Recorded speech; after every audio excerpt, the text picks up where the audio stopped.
Hello everyone, ਅੱਜ power system ਦਾ third lecture ਹੈ ਤੇ ਇਸ ਲੈਕਚਰ ਦੇ ਵਿੱਚ ਅੱਜ economics of power generation the part 2 cover ਕਰਾਂਗੇ। ਤੇ ਅੱਜ ਦੇ ਇਸ ਲੈਕਚਰ ਦੇ ਵਿੱਚ ਕਵਰ ਕਰਾਂਗੇ ਲੋਡ ਕਰਵਸ ਕੀ ਹੁੰਦੀਆਂ ਨੇ, variable load on power station, ਫਿਰ ਉਸ ਤੋਂ ਬਾਅਦ ਆਪਣੇ ਡੈਪਰੀਸ਼ੀਏਸ਼ਨ ਫੈਕਟਰ ਤੇ ਇਹਦੇ ਕਿਹੜੇ-ਕਿਹੜੇ ਮੈਥਡ ਹੁੰਦੇ ਨੇ ਇਹਨੂੰ ਡਿਟਰਮਿਨ ਕਰਨ ਦੇ, ਉਹ ਸਭ ਕੁਝ ਇਸ ਲੈਕਚਰ ਦੇ ਵਿੱਚ ਡਿਸਕਸ਼ਨ ਕਰਾਂਗੇ। ਤੇ ਜਿਨ੍ਹਾਂ ਨੇ ਅਜੇ ਤੱਕ ਚੈਨਲ ਨੂੰ ਸਬਸਕ੍ਰਾਈਬ नहीं किया वो चैनल ਨੂੰ ਸਬਸਕ੍ਰਾਈਬ कर लैन, क्योंकि ਇਹਦੇ ਨਾਲ ਤੁਹਾਨੂੰ ਲੇਟੈਸਟ ਵੀਡੀਓਜ਼ ਜਿਹੜੀਆਂ ਨੇ ਉਹ ਮਿਲਦੀਆਂ ਰਹਿਣਗੀਆਂ। ਤੇ ਸਟਾਰਟ ਕਰਦੇ ਹਾਂ। ਸਭ ਤੋਂ ਪਹਿਲਾਂ variable load on power station. Variable load on power station, ਹੁਣ ਜਿਹੜਾ ਲੋਡ ਹੁੰਦਾ ਹੈ, ਠੀਕ ਹੈ, ਲੋਡ ਕੀ ਆ ਕਿ ਜਿਹੜਾ ਸਾਡੇ ਘਰ ਦਾ ਡੋਮੈਸਟਿਕ ਲੋਡ ਹੋ ਸਕਦਾ ਹੈ ਜਾਂ ਫਿਰ ਇੰਡਸਟਰੀਅਲ ਲੋਡ ਹੋ ਸਕਦਾ ਹੈ ਜਾਂ ਕਮਰਸ਼ੀਅਲ ਲੋਡ ਹੋ ਸਕਦਾ ਹੈ। ਤੇ ਇਹ ਜਿਹੜਾ ਲੋਡ ਹੈ ਇਹ ਪਾਵਰ ਸਟੇਸ਼ਨ ਤੇ वेरी करता रहिंदा है from time to time due to uncertain demands of the consumers, कि हर टाइम हर कंज्यूमर इलैक्ट्रिकल एनर्जी नू यूज़ नहीं करता। किसी टाइम कोई घट एनर्जी यूज़ करता है, किसी टाइम कोई ज़्यादा एनर्जी यूज़ करता है। इस करके जी डिमांड होंदी है ना पावर की, वो वेरी करती रहिंदी है टाइम टू टाइम। तो इस करके इनू की कहंदे ने variable load on power station. Variable load on power station. Okay, हुण इहदा इफैक्ट की होएगा जे आपां गल करिए कि वेरीएबल लोड जेकर पावर स्टेशन दे उत्ते हैगा वा, इहदा इफैक्ट की होएगा कि इहदा की प्रभाव पएगा। ठीक है, पहला तो ये आ कि इहदे नाल एडिशनल इक्विपमेंट चाहिए ने, एडिशनल इक्विपमेंट चाहिए ने, क्योंकि कदी डिमांड वध गई कदी घट गई। सो डिमांड जिहड़ी आ उहनूं प्रिडिक्ट नहीं कीता कर सकदे। तो नाल दी नाल जिहड़ी इलैक्ट्रिकल क्वांटिटी आ जां इलैक्ट्रिकल जिहड़ी एनर्जी आ वो इदां दी कमोडिटी हैगी आ कि जिन्हों असी पहला स्टोर नहीं कर सकते। जिन्नी डिमांड वा उस हिसाब के नाल ही ये मतलब आपां जनरेट करांगे। सो इहदे विच की आ जेकर डिमांड वधदी पई है उहदे नाल फिर पानी दा जेकर, क्योंकि तीन तरीके ही हुंदे साडे कोल इलैक्ट्रिकल एनर्जी जिहड़ी बल्क दे विच आपां इलैक्ट्रिकल एनर्जी जनरेट करदे आ। एक हाइड्रो पावर स्टेशन आ, एक थर्मल पावर स्टेशन वा ते एक न्यूक्लीयर पावर स्टेशन आ। बट सब तो वध जिहड़ी आपां इलैक्ट्रिकल एनर्जी जनरेट करते पे वो कोले तो करते पे, मतलब थर्मल पावर स्टेशन तो करते पे आ। हुण उहदे विच की हुंदा वा कि उहदे नाल कोल दी सानू डिमांड एकदम वधेगी। ठीक है, जिहदे नाल जिहड़ी सानू एडिशनल मतलब कह लो कि सर्किटरी जां एडिशनल जिहड़ियां चीज़ां दी सानू जरूरत पएगी, एडिशनल इक्विपमेंट की जरूरत पएगी। इस तरीके नाल पानी दे नाल भी यही कुछ ही है।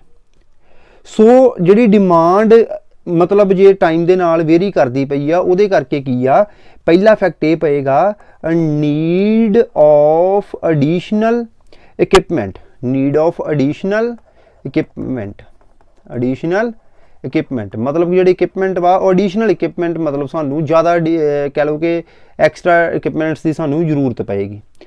दूजा की है कि उहदे नाल की होएगा प्रोडक्शन की कॉस्ट वध जाएगी। Increase in production cost, increase in production cost. Production cost जिहड़ी इलैक्ट्रिकल एनर्जी नूं आपां जनरेट करते पे हैं उहदी की आ प्रोडक्शन की कॉस्ट वध जाएगी। हुण कॉस्ट किस तरीके नाल वधेगी, कॉस्ट का की कारण है, हुण की इहदे विच मैं तुहानूं समझाया है कि इलैक्ट्रिकल एनर्जी की जिहड़ी डिमांड आ वो एकसार नहीं रहिंदी पावर स्टेशन दे उत्ते, कदी वध गई कदी घट गई।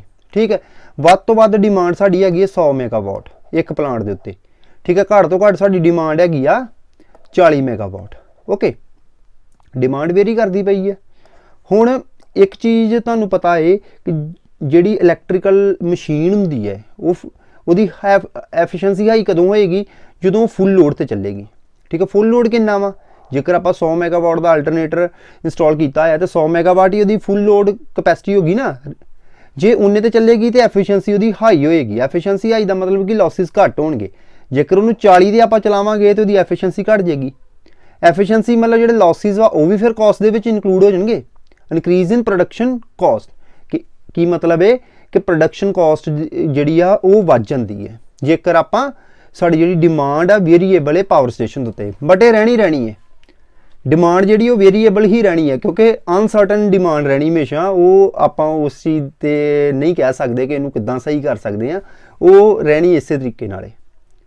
ठीक है, ये दो इफैक्ट हुंदे आ, नीड ऑफ एडिशनल इक्विपमेंट ते increase in production cost. Okay students, next है लोड कर्व्स। हुण लोड कर्व्स की हुंदी है, the curve showing of variation of load. Load जिहड़ा वेरी करदा पिया वा ऑन दी पावर स्टेशन, जिहड़ा लोड घटदा वधदा पिया है with respect to time, with respect to time, ठीक है, विद रिस्पैक्ट टू टाइम, इत्थे टू लिख लो, ठीक है, with respect to time is known as load curve, is known as load curve. हुणे मैं दस दिना किस तरीके दे नाल कि इधरली साइड ते आपां लोड लै लैंदे आ, ठीक है, ते इधरली साइड ते असीं टाइम लै लांगे। ये की है टाइम, ठीक है, टाइम दे विच आपां गैप रख लैंदे आ 3 6 9 12 15 18 21 ਤੇ 24, ठीक है, 24 घंटे का टाइम लै लिया आ जीरो। इस तरीके लोड है, इत्थे आपां 1 मैगावाट लै लैंदे आ, 2 मैगावाट लै लैंदे आ, 3 मैगावाट, मतलब कोई भी तुसी वैल्यू लै सकदे जी। हुण ये जिहड़ा लोड वाधा घटदा पिया है, ठीक है, ये की है, ये आ लोड कर्व, इनू की कह देंगे आपां लोड कर्व कह देंगे। किहदे किहदे विच लोड जिहड़ा पावर स्टेशन ते पिया है वा ते टाइम दे विच जिहड़ी कर्व आपां ड्राउन कीती पई है, जां कह लो कि curve showing the variation of load, very करदा पिया ना। आ देखो हुण सवेरे 9 बजे किन्ना किन्ना लोड वधिया वा, फिर उस तो बाद घट गया, ठीक है, दोपहर के समय घट गया है ना, फिर वध गया। ये की है, ये जिहड़ा वेरी लोड करदा पिया वा पावर स्टेशन दे उत्ते with respect to time, time दे नाल, उहनूं की कहंदे ने लोड कर्व्स। ओके, नैक्सट आ गया लोड ड्यूरेशन कर्व, ठीक है, when the load elements of a load curve are arranged in the order of descending magnitudes, the curve thus obtained is called a load duration curve. इत्थों की सानूं पता लगा है कि जे मान लो कि साडे कोल लोड जिहड़ा वा, एक मैं सिंपल जिहा तुहानूं दस दिंदा वा कि इधरली साइड ते लोड लै लिया, इधरली साइड ते टाइम लै लिया, ठीक है, 0 6 12 18 ते 24, ठीक है, होया कि ये लोड घट है इस टाइम, ठीक है, फिर लोड वध गया, फिर घट गया, फिर लोड वध गया, ठीक है। ओके, हुण इह करना की आ, ये तो बन गई साडी, इहनूं भी आपां कह दांगे लोड कर्व कह दांगे। हुण लोड ड्यूरेशन कर्व दे विच की आ, की कीता है, सिंपली जिहड़ा हाई मैग्नीट्यूड वा उहनूं अगे लिखता है, ठीक है, अगे ड्रा करता है, देखो, फिर उस तो बाद उस तो जिहड़ा लो मैग्नीट्यूड होएगा उहनूं कर देंगे ड्रा, फिर उस तो बाद लो मैग्नीट्यूड ते फिर लास्ट दे उत्ते जिहड़ा सब तो लो मैग्नीट्यूड। डिसेंडिंग ऑर्डर दे विच आपां लोड लिखता ना, डिसेंडिंग ऑर्डर दे विच आपां लोड दा मैग्नीट्यूड लिखता, इनू की कहंदे ने लोड ड्यूरेशन कर्व, ठीक है। लोड इस तरीके नाल ही ते फिर आपां लोड नूं इस तरीके नाल ड्रा करता, उहनूं की कह Dange load duration curve. Okay students, simple चीज़ां ने, कोई ज़्यादा औखियां नहीं हैगियां, सिर्फ एक समझण दी जरूरत है। ओके, ये पेपर दे विच इहदे MCQs आ जांदे ने, तां करके चीज़ां तुहानूं मैं करवा रहा वां। ओके, इहदे विच कोई भी किसी भी तरीके दा कन्फ्यूजन वाला मैटर नहीं है। नैक्सट है टाइप्स ऑफ लोड्स, कि किहड़ी टाइप के लोड होंदे आ। डोमैसटिक दे विच की आ जांदियां, लाइट्स आ जाणगियां, ठीक है, फैन आ जाणगे, रैफ्रिजरेटर आ जाएगी, है ना, ये सारे की ने, जिन्ने भी तुसीं घर दे विच अपलाइंस इक्विपमेंट यूज़ करते पे जे, उहदा जिहड़ा लोड होएगा डोमैसटिक लोड दे विच आ जाएगा, ठीक है। तो जिहड़ा बिजली बोर्ड का बिल वेखियो ते तुहाडे जिहड़े बिल घरां दे बिल आ उत्ते DS लिखिया हुंदा है, डोमैसटिक सर्विस, ठीक है। डोमैसटिक लोड का पता लग गया ना। डोमैसटिक लोड हुंदा जिहड़ा घरां दे विच अपलाइंस आपां कनैक्ट कीते होए आ, जिहड़े आपां सप्लाई दे नाल जोड़दे आ, वो डोमैसटिक लोड हुंदा। उस तो बाद आ गया कमर्शियल लोड, दुकानां दा लोड जिहड़ा हुंदा है, इह च भी लाइट्स आउणगियां ना, लाइट्स ते इह च भी आ जाणियां, फैन इत्थे भी लगेगा, बट ये जिहड़े दुकानां दे विच लगे हुंदे ने, दुकानां दे विच जिहड़े पक्खे लगे हुंदे ने, लाइटां लगियां हुंदियां ने, उहनूं की कहंदे ने कमर्शियल लोड कहंदे ने। इहनूं की कहंदे ने, जे आपां टैक्नीकल लैंगुएज दे विच चलीए, बिजली बोर्ड की लैंगुएज दे विच इहनूं कहंदे ने NRS, नॉन रेजिडेंशियल सर्विस, जां CS का मतलब हुंदा वा कमर्शियल सर्विस। ओके, उस तो बाद आंदा इंडस्ट्रीयल लोड, ठीक है। इंडस्ट्रीयल लोड दे विच मोटरां आ जाणगियां, ठीक है, मोटर्स आ जाणगियां, मतलब 3 फेज कनैक्शन आ जाणगे, ठीक है। ये की है इंडस्ट्रीयल लोड आ जाएगा। हुण इहदे विच जिहड़ा लोड हुंदा वा, जेकर 0 तो 25 किलोवाट तक दा लोड आ ते उहनूं कहंदे ने small scale industry, small scale industry. Okay, जेकर 25 तो 100 तक का लोड है, 100 किलोवाट तक का लोड है, ਉਹਨੂੰ ਕਹਿੰਦੇ ਨੇ medium scale industry, medium scale industry. ਤੇ ਜੇਕਰ ਇਹੀ ਲੋਡ ਵੱਧ ਜੇ ਅਬਵ 100 ਕਿਲੋਵਾਟ ਹੋ ਜੇ ਤੇ ਉਹਨੂੰ ਕਹਾਂਗੇ large scale industry, large scale industry. ठीक है, ਇਹਦੇ ਬਿੱਲ ਤੇ ਲਿਖਿਆ ਹੋਊਗਾ SP, ਇਹਦੇ ਬਿੱਲ ਤੇ ਲਿਖਿਆ ਹੋਊਗਾ MS ਤੇ ਇਹਦੇ ਬਿੱਲ ਤੇ ਲਿਖਿਆ ਹੋਏਗਾ LS। Okay, large supply, medium supply ਤੇ ਸਮਾਲ ਪਾਵਰ। ਓਕੇ, ਉਸ ਤੋਂ ਬਾਅਦ ਆ ਗਿਆ ਮਿਊਨਿਸਪਲ ਲੋਡ। ਇਹਦੇ ਵਿੱਚ ਕਿਹੜੀਆਂ ਹੁੰਦੀਆਂ? ਸਟਰੀਟ ਲਾਈਟਸ ਆਉਂਦੀਆਂ ਨੇ। ਕੀ ਆਉਂਦਾ ਏ? ਸਟਰੀਟ ਲਾਈਟਸ ਆ ਜਾਂਦੀਆਂ ਨੇ ਇਹਦੇ ਵਿੱਚ। ਸਟਰੀਟ ਲਾਈਟਸ ਜਾਂ ਪਾਣੀ ਦੀਆਂ ਜਿਹੜੀਆਂ ਟੈਂਕੀਆਂ ਹੁੰਦੀਆਂ ਨੇ, ਵਾਟਰ ਟੈਂਕੀ, ठीक है, पानी के जोड़े पंप होणगे, वाटर पंप जोड़े कि एक पब्लिक मतलब एक एरिए नूं पानी दे मतलब सप्लाई करते पे ने, वो आ जाएंगे। उस तो बाद आंदा इरीगेशन लोड। इरीगेशन लोड किहड़ा हुंदा वा? जिहदे नाल आपां खेतां दे विच सिंचाई करदे हां, सिंचाई दा मतलब पानी दिंदे हां। ठीक है, ਇਹ ਕਿਹ ਚ ਆ ਜਾਂਦਾ ਇਰੀਗੇਸ਼ਨ ਲੋਡ ਆ ਜਾਏਗਾ। ਇਹਨੂੰ ਬਿਜਲੀ ਬੋਰਡ ਦੀ ਜਾਂ ਕਹਿ ਲਓ ਕਿ ਭਾਸ਼ਾ ਦੇ ਵਿੱਚ ਆਪਾਂ ਐਗਰੀਕਲਚਰ ਪਾਵਰ ਕਹਿੰਦੇ ਆ, ਐਗਰੀਕਲਚਰ ਪਾਵਰ ਕਹਿ ਦਾਂਗੇ। ਇਹ ਹੈਗਾ ਟਰੈਕਸ਼ਨ ਲੋਡ। ਟਰੈਕਸ਼ਨ ਦੇ ਵਿੱਚ ਕਿਹੜਾ ਲੋਡ ਆ ਜਾਂਦਾ ਹੈ? ट्रैक्शन दे सिंपली आप कह लीए ट्रेनस जिहड़ियां हुंदियां ना, वो ट्रैक्शन लोड दे विच आ जांदियां ने। ओके, ये जिहड़े लोड्स ने बेसिकली हुंदे ने, इहदे विच क्वेश्चन आ सकदा है कि commercial load, industrial load, municipal load, irrigation load जां मतलब इंडस्ट्रीयल लोड दा पुछ लैणगे कि 25 तो लैके 100 मैगावाट तक किहड़ा लोड आउंदा है, किहड़ी सप्लाई हुंदी है। ठीक है, किहड़ी इंडस्ट्री हुंदी है? मीडियम स्केल इंडस्ट्री होएगी। Clear students? नैक्सट आ गया base load and peak load on power station. Base load किहड़ा हुंदा है? The unvarying load which occurs almost the whole day on the station is known as base load. ठीक है, एक diagram मैं draw कर लगा है, इत्थों तुहानूं काफ़ी हद तक समझ लग जाएगी कि बेस लोड किन्नू कहिंदे ने। बेस लोड कोई ज़्यादा औखी चीज़ नहीं हैगी, बड़ी सिंपल जी चीज़ है। ठीक है, बहुत ही सिंपल चीज़ है, सिर्फ समझने की कोशिश करियो कि इस साइड ते आपां लोड ले लिया है। ठीक है, इन मेगावाट लै सकते, इन किलोवाट लै सकते, पर हुण आपां प्लांट किहड़ा लेना वा? आपां थर्मल पावर प्लांट की गल करांगे जां हाइड्रो पावर प्लांट की, वड्डे प्लांट की, इस करके मैगावाट ले लिया आपां। Okay, clear? ते जिहड़ा लोड सारा दिन चलदा है उहनूं की कहिंदे ने? उहनूं कहिंदे ने सिंपली की कह दांगे उहनूं सिंपली कह दांगे बेस लोड। ठीक है, मान लो कि आ 20 मैगावाट है, टोटल 20 मैगावाट है, तो ये कितना है? 10 मैगावाट। हुण जिहड़ा 10 मैगावाट सारा दिन चलता रहिंदा है, भावें रात की गल करिए भावें दिन की गल करिए, उन्होंने भी कह देंगे बेस लोड। ठीक है, the unvarying load which occurs almost whole day on the station is known as base load. Okay, उस तो बाद आ गया पीक लोड।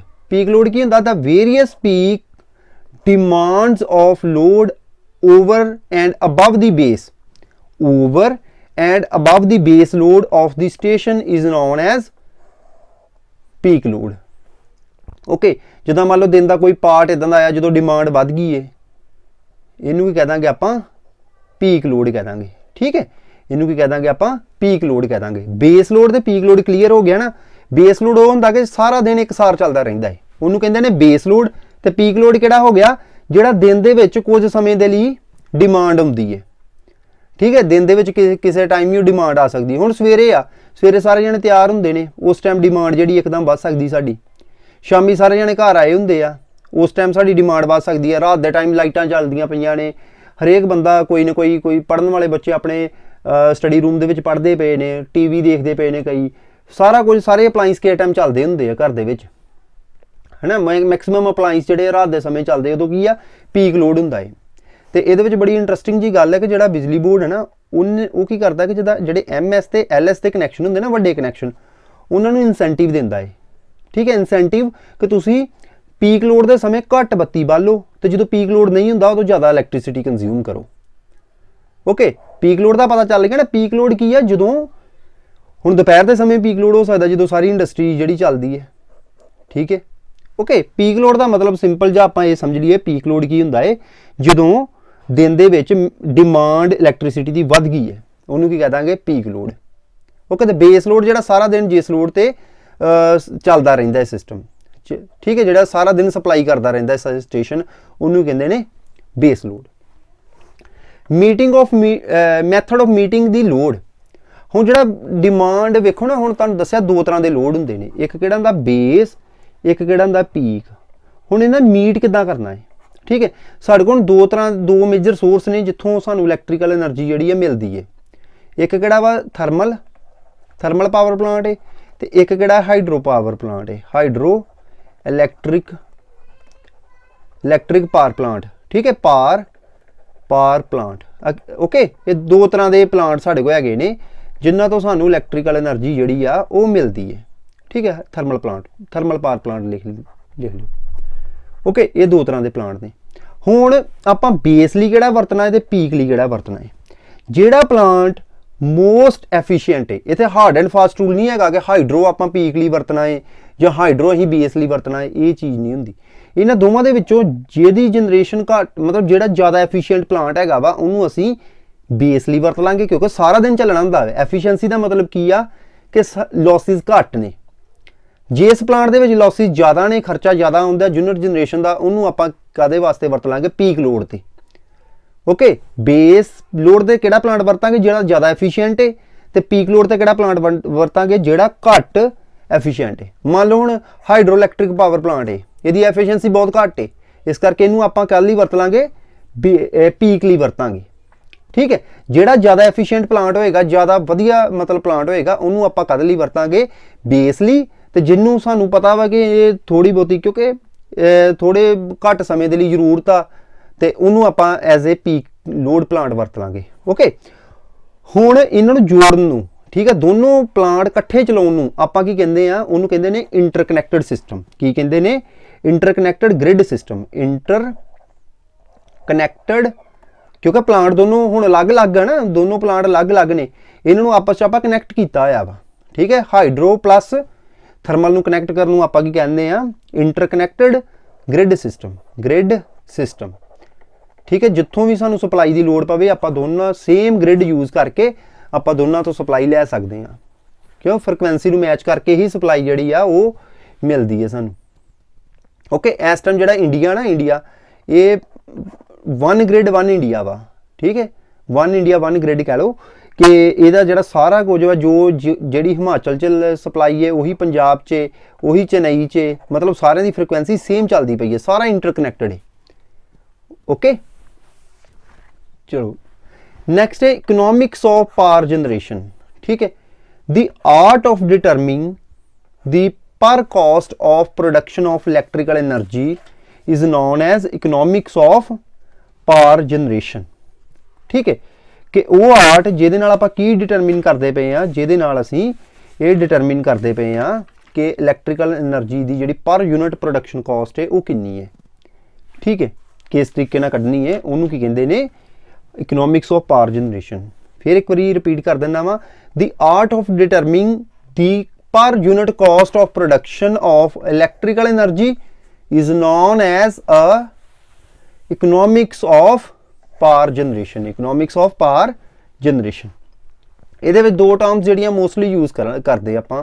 ਇੱਕ ਹੁੰਦੀ ਇੰਟਰਸਟ ਇੱਕ ਤਰ੍ਹਾਂ ਦਾ ਕਹਿ ਲਓ ਕਿ ਆਪਾਂ ਹੁਣ ਪਲਾਂਟ ਜਿਹੜੇ ਬੜੇ ਵੱਡੇ ਪਲਾਂਟ ਹੁੰਦੇ ਨੇ, ਉੱਥੋਂ ਫਿਰ ਅਸੀਂ ਕੀ ਕਰਦੇ ਆ? ਪੈਸਾ ਲੈ ਲੈਂਦੇ ਉਹਨਾਂ ਤੋਂ।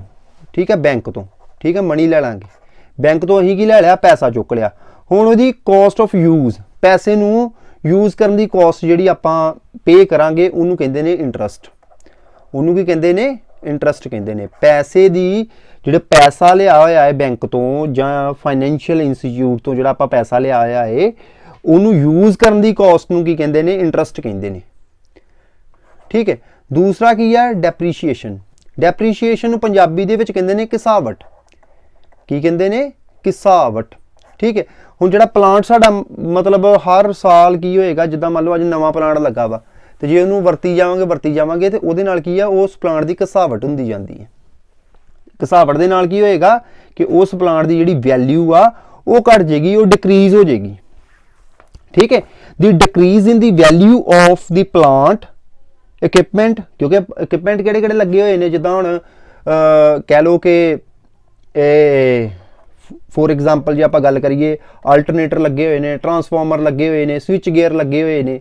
ठीक है, इन्हां दी जिहड़ी कॉस्ट है वो कह लो इन्हां दी जिहड़ी वैल्यू है समय दे नाल घटदी जांदी है, उहनूं की कहंदे ने? डेप्रीशीएशन कहंदे ने। Okay, the decrease in value of the power plant equipment and building due to constant use is known as depreciation. ठीक है, उन्होंने की कहांगे घिसावट कह देंगे। ये हर साल ही होंदी रहिंदी है। हुण बिल्डिंग नवीं आ ते पुरानी आ ते कोई ना कोई तो क्योंकि उहदे नाल की हुंदा ते मेनटेनेंस वध जांदी आ, उन्होंने ग्रैजुअली मेनटेन करने की जरूरत पैंदी आ। ठीक है, ओके स्टूडेंट्स, समझ लग गई। आ दो जिहड़ियां टर्म्स ने मोस्टली आपां यूज़ करते हैं इकनॉमिक्स ऑफ पावर जनरेशन दे विच, किहड़ी इंटरस्ट ते डेप्रीशीएशन। नैक्सट आ गया कॉस्ट ऑफ इलैक्ट्रिकल एनर्जी, जिहड़ी सानूं एनर्जी मिलती पई आ ਉਹਦੀ कॉस्ट किद्दां आपां निर्धारित करते हैं, किहड़ियां चीज़ां कॉस्ट दे विच आउंदियां ने। दी total cost of electrical energy generated can be divided into 3 parts. एक किहड़ा फिक्सड, ठीक है, इनू आपां सिंपली ए लिख दिंने आ। एक हुंदा है जिन्हों आपां सैमी फिक्सड कहने आ। हुण जिहड़ा फिक्सड हुंदा है, ठीक है, अगे मैं सारा कुछ एक्सप्लेन तुहानूं करदा वन बाय वन। फिक्सड एक हुंदा सैमी फिक्सड, ठीक है, उन्होंने आप KW लिख देंगे, ये मैक्सिमम डिमांड ये आ जाएगी। एक होंगी रनिंग कॉस्ट, ठीक है, एक आ जाए CKWH, ठीक है, ये आप वन बाय वन इनू पढ़ते हैं। सब तो पहला आ गया fixed cost. It is the cost which is independent of maximum demand and unit generated. ये ना तो मैक्सिमम डिमांड पर डिपेंड करती है कॉस्ट, कि भावें मैक्सिमम डिमांड ज़्यादा होवे भावें घट होवे। मैक्सिमम डिमांड तुहानूं दस्सिया वा कि इन अ गिवन पीरियड जिहड़ी डिमांड सानूं मिलदी आ, मैक्सिमम गिवन पीरियड मतलब 1 महीना, 1 साल, 1 घंटा जां 1 दिन दे विच एक टाइम दे उत्ते जिहड़ी सानूं मैक्सिमम डिमांड मिलेगी उहनूं कह दांगे मैक्सिमम डिमांड जिहड़ी। ठीक है, ना तो फिक्सड कॉस्ट जिहड़ी है मैक्सिमम डिमांड ते डिपेंड करती है, तो ना यूनिट जनरेटेड कि किन्ने यूनिट जिहड़े एक दिन दे विच जनरेट हो रहे हैं, कुछ किते कुछ नहीं करेगी। फिर फिक्सड कॉस्ट होंदी की आ, ये आंदियां ने सैलरीज। ठीक है, ये की आ जाएगा सैलरीज आ जाएगियां, ठीक है, तनख्वाहां आ जाएगियां। ठीक है, सैलरीज ऑफ हाई ऑफिशियल्स जिहड़े ऑफिसर रैंक के बंदे ने उन्हां दी तनख्वाहां आ जाएगियां। फिर जिहड़ा पैसा लिया है उहदा इंटरस्ट नहीं आएगा। ठीक है, फिर जिहड़ा पैसा लिया उहदा इंटरस्ट भी आएगा, ये वो तो देना ही पैना, भावें प्लांट चले भावें ना चले, फिक्सड कॉस्ट ही होगी। ठीक है, इंटरस्ट ऑन कैपिटल कॉस्ट, ठीक है, समझ लग गई।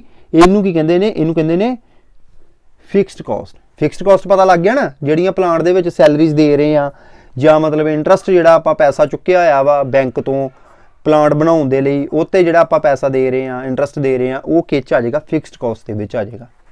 नैक्सट आ गया सैमी फिक्सड कॉस्ट। हुण सैमी फिक्सड कॉस्ट का मतलब की आ, ये फिक्सड भी आ ते सैमी फिक्सड भी आ। ठीक है, ये किते डिपेंड करेगी, ये डिपेंड करेगी मैक्सिमम डिमांड दे उत्ते। ठीक है, ये किते डिपेंड करेगी, ये करेगी मैक्सिमम डिमांड दे उत्ते, बट यूनिट जनरेटेड दे उत्ते नहीं। किन्ने यूनिट जिहड़े जनरेट हो रहे हैं इलैक्ट्रिकल दे, आउटपुट किन्नी मिलती पई है, उत्ते डिपेंड नहीं करेगी। ठीक है, फिर ये आ की जाएगा। ठीक है, ये आ जाएगा डेप्रीशीएशन। ठीक है, ये किहड़ियां चीज़ां आ जाएंगियां, ये आ जाएगा डेप्रीशीएशन आ जाएगा। ओके, डेप्रीशीएशन आ जाएगा बिल्डिंग का, बिल्डिंग ते उस तो बाद इक्विपमेंट का टैक्स आ गया। ठीक है, सैलरीज आ गई, टैक्सेस। ठीक है, इत्थे 1 नंबर, इत्थे 2 नंबर पाने हैं।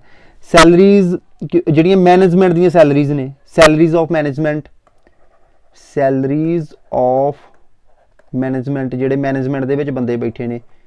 ठीक है, क्योंकि प्लांट दे विच मैक्सिमम डिमांड की गल होंदी ना, तो उस तो बाद क्लैरिकल स्टाफ दी सैलरीज आ गई। ठीक है, ये सारे किच आ जाएंगे, ये आ जाएंगे सैमी फिक्सड कॉस्ट दे विच मैक्सिमम डिमांड की गल भी आ जाती है। ओके, मैक्सिमम डिमांड जिहड़ी है कितनी है, ये बेसिकली जिहड़ा तुहानूं क्वेश्चन आएगा वो इन्होंने यही पूछना है कि किते डिपेंड करती है जिहड़ी सैमी फिक्सड कॉस्ट आ, वो किते डिपेंड करेगी। तो तुसीं सिंपली ये लिख देना है कि ये जिहड़ी डिपेंड करेगी मैक्सिमम डिमांड, क्योंकि तुहानूं ऑप्शनस ही आउणियां ने, ऑप्शनस आउणियां ने, तो उहदे विच मैक्सिमम डिमांड जरूर होएगी, तो तुसीं मैक्सिमम डिमांड ते क्लिक कर दिओ। नैक्सट आ गई running cost. It is the cost which depends only upon the number of unit generated. Running cost फिर ये की आ जाएगा, फिर सिंपली आ annual cost of fuel. Cost of fuel ਜਿਹੜਾ ਬਾਲਣ ਵਿੱਚ ਵਰਤਦੇ ਪਏ ਉਹਦੀ ਕਾਸਟ ਹੀ ਆਏਗੀ। ਜੇ ਪਲਾਂਟ ਚੱਲੂਗਾ ਬੱਤੀ ਬਣਾਊਗਾ ਤਾਂ ਹੀ ਕੋਲਾ ਬਲੂਗਾ। ਜੇ ਕੋਲੇ ਦੀ ਗੱਲ ਕਰੀਏ ਆਪਾਂ, ਫਿਰ ਜੇਕਰ ਪਲਾਂਟ ਚੱਲਦਾ ਪਿਆ ਵਾ ਉਹਨੂੰ ਫਿਰ ਲੁਬਰੀਕੇਸ਼ਨ ਦੀ ਵੀ ਲੋੜ ਪਏਗੀ। ਮਸ਼ੀਨਾਂ ਜਿਹੜੀਆਂ ਨੇ ਉਹਦੇ ਵਿੱਚ ਲੁਬਰੀਕੇਟਿੰਗ ਆਇਲ ਦੀ ਵੀ ਜ਼ਰੂਰਤ ਪਏਗੀ। ਇਹ ਵੀ ਕਿਹ 'ਚ ਆ ਗਿਆ, ਰਨਿੰਗ ਕਾਸਟ ਦੇ ਵਿੱਚ ਆ ਗਿਆ। ਜੇ ਪਲਾਂਟ ਨਹੀਂ ਚੱਲਦਾ ਫਿਰ ਥੋੜੀ ਲੋੜ ਪੈਣੀ ਆ। ਫਿਰ ਮੇਨਟੇਨੈਂਸ ਦੀ ਵੀ ਜ਼ਰੂਰਤ ਪੈਣੀ ਆ ਜਿਹੜੀ, ਠੀਕ ਹੈ। ਮੇਨਟੇਨੈਂਸ ਵੀ ਕਾਸਟ ਤਾਂ ਹੀ ਐਡ ਕਰਾਂਗੇ ਜੇਕਰ ਪਲਾਂਟ ਚੱਲਦਾ ਪਿਆ ਵਾ। ਰਿਪੇਅਰਸ, ਕਿਉਂਕਿ ਫਿਰ ਰਿਪੇਅਰ ਵੀ ਨਿਕਲੂਗੀ, ਰਿਪੇਅਰਸ ਆ ਗਿਆ। ਫਿਰ ਉਸ ਤੋਂ ਬਾਅਦ ਜਿਹੜਾ ਆਪਰੇਟਿੰਗ ਸਟਾਫ ਹੈ, ਸੈਲਰੀਜ਼ ਆਫ ਆਪਰੇਟਿੰਗ ਸਟਾਫਸ, ਕਿਉਂਕਿ ਜਦੋਂ ਪਲਾਂਟ ਚੱਲੇਗਾ ਉਦੋਂ ਹੀ ਆਪਾਂ ਮਤਲਬ ਆਪਰੇਟਿੰਗ ਸਟਾਫ ਬੁਲਾਵਾਂਗੇ ਨਾ, ਉਸ ਤਰ੍ਹਾਂ ਦੀ ਲੋੜ ਕੋਈ ਨਹੀਂ ਆ, ਠੀਕ ਹੈ। ਸੈਲਰੀਜ਼ ਆਫ ਆਪਰੇਟਿੰਗ ਸਟਾਫ ਜਿਹੜਾ ਪਲਾਂਟ ਨੂੰ ਚਲਾਉਂਦਾ ਪਿਆ ਹੈ, ਆਪਰੇਟਿੰਗ ਸਟਾਫ, ਓਕੇ। ਇਹ ਚੀਜ਼ਾਂ ਜਿਹੜੀਆਂ ਨੇ ਇਹ ਰਨਿੰਗ ਕਾਸਟ ਦੇ ਵਿੱਚ ਇਨਕਲੂਡ ਹੋ ਜਾਣਗੀਆਂ। ਆਪਾਂ ਤਿੰਨ ਤਰ੍ਹਾਂ ਦੀ ਕਾਸਟ ਵੇਖੀ ਆ। ਇੱਕ ਫਿਕਸਡ ਕਾਸਟ ਆ ਜਿਹੜੀ ਪੈਣੀ ਹੀ ਪੈਣੀ ਹੈ। ਦੂਜੀ ਕਿਹੜੀ ਸੈਮੀ ਫਿਕਸਡ ਕਾਸਟ ਜਿਹੜੀ ਮੈਕਸਿਮਮ ਡਿਮਾਂਡ ਤੇ ਡਿਪੈਂਡ ਕਰਦੀ ਹੈ, ਠੀਕ ਹੈ। ਤੀਸਰੀ ਕਾਸਟ ਕਿਹੜੀ ਹੈ, ਰਨਿੰਗ ਕਾਸਟ ਆ ਜਿਹੜੀ ਜਿੰਨੇ ਯੂਨਿਟ ਜਨਰੇਟ ਕਰਦੇ ਪਏ, ਕਿਉਂਕਿ ਉਹ ਫਿਊਲ ਤੇ ਆ ਗਿਆ ਨਾ ਮੇਨ। ਪਲਾਂਟ ਚੱਲੇਗਾ, plant the wear and tier ਵੀ ਹੋਣੀ ਆ, ਘਸਾਵਟ ਵੀ ਹੋਣੀ ਆ, ਇਸ ਕਰਕੇ ਕੀ ਆ ਜਾਏਗਾ ਉਹ ਸਾਰਾ ਕੁਝ ਜਿਹੜੇ ਇਹ ਕਿਚ ਆ ਜਾਣਗੇ ਰਨਿੰਗ ਕਾਸਟ ਦੇ ਵਿੱਚ ਆ ਜਾਣਗੇ, ਓਕੇ। ਨੈਕਸਟ ਆ ਗਿਆ expression for caste of electrical energy. ਹੁਣ 3 ਪਾਰਟ ਫਾਰਮ ਦੇ ਵਿੱਚ ਕੀ ਆ ਜਾਏਗਾ, ਆਪਾਂ ਜਿਹੜੇ 3 ਪਾਰਟ ਹੁੰਦਾ ਨਾ ਉਹਦੇ ਵਿੱਚ ਕੀ ਆ, ਇੱਕ ਫਿਕਸਡ ਆ ਜਾਂਦਾ ਵਾ, fixed cost plus semi fixed cost plus running cost, ਠੀਕ ਹੈ। ਇਹਨੂੰ ਆਪਾਂ ਕਿੱਦਾਂ ਲਿਖਾਂਗੇ, A ਪਲੱਸ BKW, ਠੀਕ ਹੈ। ਹੁਣ ਵੀ ਤੁਸੀਂ ਆਪਣੇ ਬਿੱਲ ਦੇ ਉੱਤੇ ਵੇਖਿਓ, ਇਹ ਆਪਣੇ ਜਿਹੜੇ ਇਲੈਕਟ੍ਰੀਕਲ ਬਿਜਲੀ ਬੋਰਡ ਕੀ ਕਰਦਾ ਹੈ, ਉਹ ਮੈਕਸਿਮਮ ਡਿਮਾਂਡ ਦਾ ਜਿਹੜਾ ਡਿਮਾਂਡ ਹੁੰਦੀ ਨਾ ਉਹ ਤੇ ਤੁਹਾਨੂੰ ਪੈਸੇ ਪਾਉਂਦਾ ਹੀ ਉਹ ਫਿਕਸਡ ਹੀ ਤੁਹਾਨੂੰ ਪੈਂਦੇ ਆ, ਠੀਕ ਆ। ਤੁਸੀਂ ਨਾਮ ਹੀ ਮਤਲਬ ਤੀਸਰਾ ਕਿਹੜਾ ਵਾ, ਨਾਮ ਹੀ ਯੂਨਿਟ ਤੁਸੀਂ ਵਰਤੋਗੇ ਨਾ। ਮੰਨ ਲਓ ਤੁਹਾਡਾ ਮੀਟਰ ਬੰਦ ਵੀ ਪਿਆ ਵਾ, ਤੁਸੀਂ ਮਹੀਨੇ ਦੇ ਲਈ ਕਿਤੇ ਚਲ ਗਏ, 2 ਮਹੀਨੇ ਦੇ ਲਈ ਕਿਤੇ ਚਲ ਗਏ, ਜੇ ਤੁਸੀਂ ਨਹੀਂ ਵੀ ਕੋਈ ਅਪਲਾਈਂਸ ਚਲਾਇਆ ਉਹਦੇ ਬਾਵਜੂਦ ਤੁਹਾਨੂੰ ਮਤਲਬ ਕੋਈ ਨਾ ਕੋਈ ਕਾਸਟ ਪਾਈ ਜਾਣੀ ਹੈ। ਉਹ ਕਿਹਦੇ ਕਰਕੇ ਪੈਂਦੀ ਆ, A ਤੇ B ਕਰਕੇ। B ਕੇ ਤੇ ਡਿਪੈਂਡ ਕਰੇਗਾ ਤੁਸੀਂ ਕਿੰਨੇ ਕਿਲੋਵਾਟ ਦਾ ਕਨੈਕਸ਼ਨ ਲਿਆ ਹੋਇਆ ਹੈ, ਠੀਕ ਹੈ। 2 ਕਿਲੋਵਾਟ ਦਾ ਕਨੈਕਸ਼ਨ ਹੈ, 3 ਕਿਲੋਵਾਟ ਦਾ ਕਨੈਕਸ਼ਨ ਹੈ ਜਾਂ 4 ਕਿਲੋਵਾਟ ਦਾ ਕਨੈਕਸ਼ਨ ਹੈ। ਮੰਨ ਲਓ 30 ਰੁਪਏ ਜਿਹੜੀ ਪਰ ਕਿਲੋਵਾਟ ਦੇ ਹਿਸਾਬ ਨਾਲ ਜੇਕਰ ਇਹ ਸਾਨੂੰ ਮੈਕਸਿਮਮ ਡਿਮਾਂਡ ਦੀ ਕਾਸਟ ਪੈ ਜਾਂਦੀ ਹੈ, ਮਤਲਬ ਸੈਮੀ ਫਿਕਸਡ ਕਾਸਟ ਪੈ ਜਾਂਦੀ ਹੈ, ਇਹ ਕਿੰਨਾ ਹੋ ਜਾਏਗਾ, 60 ਰੁਪਏ ਪੈ ਜਾਏਗਾ। ਜੇਕਰ ਇੱਥੇ ਕਿੰਨਾ ਹੋ ਜਾਏਗਾ, 90 ਰੁਪਏ ਪੈ ਜਾਏਗਾ, ਤੇ ਇੱਥੇ ਕਿੰਨਾ ਹੋ ਜਾਏਗਾ, 120 ਰੁਪਏ ਪੈ ਜਾਏਗਾ, ਕਲੀਅਰ। ਨੈਕਸਟ ਹੈਗਾ 2 ਪਾਰਟ ਟੈਰਿਫ। 3 ਪਾਰਟ ਟੈਰਿਫ ਦੇ ਵਿੱਚ ਸਾਰੀਆਂ ਕਾਸਟ ਇਨਕਲੂਡਸ ਹੋਣਗੀਆਂ, ਤੇ 2 ਪਾਰਟ ਟੈਰਿਫ ਦੇ ਵਿੱਚ ਕੀ ਹੋਏਗਾ, ਮੈਕਸਿਮਮ ਡਿਮਾਂਡ ਇਨਕਲੂਡ ਹੋ ਜਾਏਗੀ plus unit generated running cost, ਠੀਕ ਹੈ। ਮੈਕਸਿਮਮ ਡਿਮਾਂਡ ਦਾ ਮਤਲਬ ਸੈਮੀ ਫਿਕਸਡ ਕਾਸਟ ਇਨਕਲੂਡ ਹੋਏਗੀ ਐਂਡ ਰਨਿੰਗ ਕਾਸਟ ਜਿਹੜੀ ਆ ਉਹ ਇਨਕਲੂਡ ਹੋ ਜਾਏਗੀ, ਓਕੇ ਸਟੂਡੈਂਟਸ। ਹੁਣ 3 ਪਾਰਟ ਟੈਰਿਫ ਦਾ ਵੀ ਤੁਹਾਨੂੰ ਦੱਸਤਾ ਹੈ, ਤੇ ਟੈਰਿਫ ਕਹਿ ਰਹੇ ਹਾਂ 3 ਪਾਰਟ ਫਾਰਮ ਵੀ ਦੱਸਦੀ ਹੈ ਐਕਸਪ੍ਰੈਸ਼ਨ ਜਿਹੜੀ ਹੈ, ਤੇ 2 ਪਾਰਟ ਫਾਰਮ ਵੀ ਤੁਹਾਨੂੰ ਜਿਹੜੀ ਆ ਦੱਸਦੀ ਹੈ, ਓਕੇ। ਔਖਾ ਕੁਛ ਨਹੀਂ ਹੈਗਾ, ਸਿੰਪਲ ਸਮਝ ਕੇ ਆਪਾਂ ਪੇਪਰ ਦੇਣਾ ਹੈ। ਨੈਕਸਟ ਆ ਗਿਆ ਮੈਥਡਸ ਆਫ ਡਿਟਰਮਿਨਿੰਗ ਡੈਪਰੀਸ਼ੀਏਸ਼ਨ, ਕਿ ਕਿਹੜੇ ਮੈਥਡ ਨੇ, ਠੀਕ ਹੈ। ਸਭ ਤੋਂ ਪਹਿਲਾ ਮੈਥਡ ਹੈ ਸਟ੍ਰੇਟ ਲਾਈਨ ਮੈਥਡ।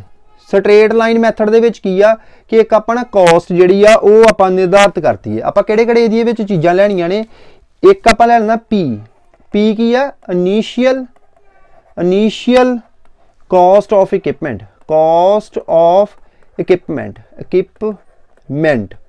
ਓਕੇ। दूसरे की है N, useful life of equipment in years,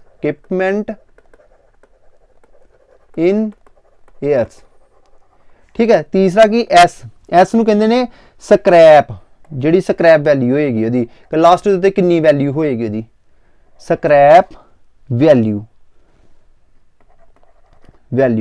ये कदों मिलेगी, after the useful life of the plant, useful life of the plant, clear. ये मतलब सानू 3 चीज़ों का जोड़ा ना 3 चीज़ों को आप लैके ही फाइंड करना है। स्ट्रेट लाइन मैथड दे सिंपली आप जिन्ने साल होंगे ने इनू कढ़न का मैथड की होंदा वा, आप किद्दां कढ़ सकते हैं, annual depreciation charge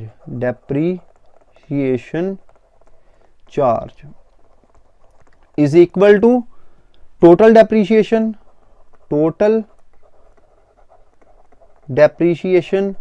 to the useful life ठीक है। इनू आपां किद्दां कड्डांगे टोटल डेप्रीशिएशन किद्दां वा उहदे विच सानूं पता लग जाएगा। टोटल डेप्रीशिएशन दा मतलब हुंदा वा P minus S divided by N, P minus S divided by N। सारियां टर्म्स हो गई ना कवर। P की इनीशियल कॉस्ट, मान लो किसी प्लांट की जी इनीशियल कॉस्ट हैगी 10,000 तो वो डेप्रीशिएशन हो रही है वो कितनी हो रही है 10,000 ठीक है। 1 लाख प्लांट की कॉस्ट है, आप 1 लाख लै लेंगे ठीक है।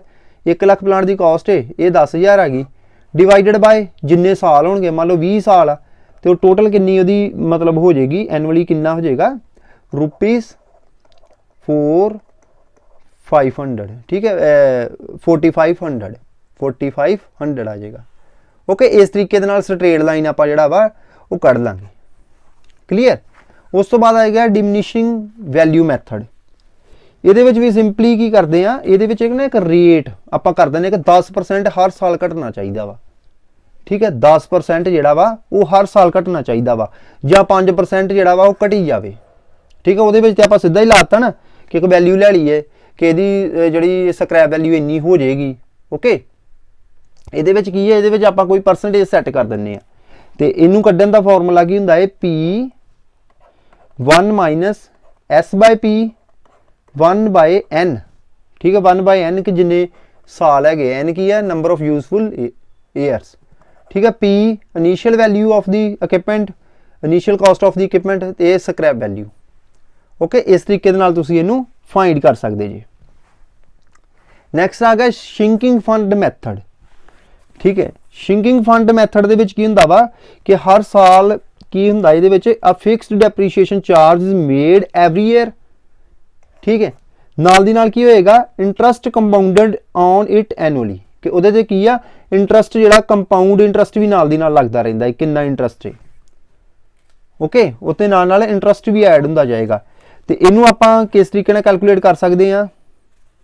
इहदा जिहड़ा अपना सिंपली फॉर्मूला हुंदा वा इनू सिंपली आपां कैलकुलेट कर सकते हैं शिंकिंग फंड दे नाल। जिद्दां Q आपां वैल्यू कढनी है P minus S R divided by 1 minus R the power N minus N 1 तो जी आ टर्म है ये की है शिंकिंग फंड फैक्टर इनू कहंदे ने।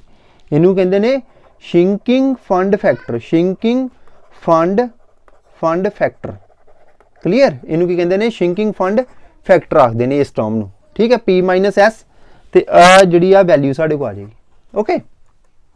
नैक्सट आ गया importance of high load factor. Importance of high load factor, load factor तुहानूं मैं पिछली बार भी दस्सिया ही समझाया ही कि लोड फैक्टर हुंदा की है। आपां लास्ट लैक्चर दे विच डिस्कशन कीती ही लोड फैक्टर दी ते तुहानूं बड़े वधिया तरीके दे नाल मैं वो सारियां टर्म्स समझाइयां कि लोड फैक्टर हुंदा की है।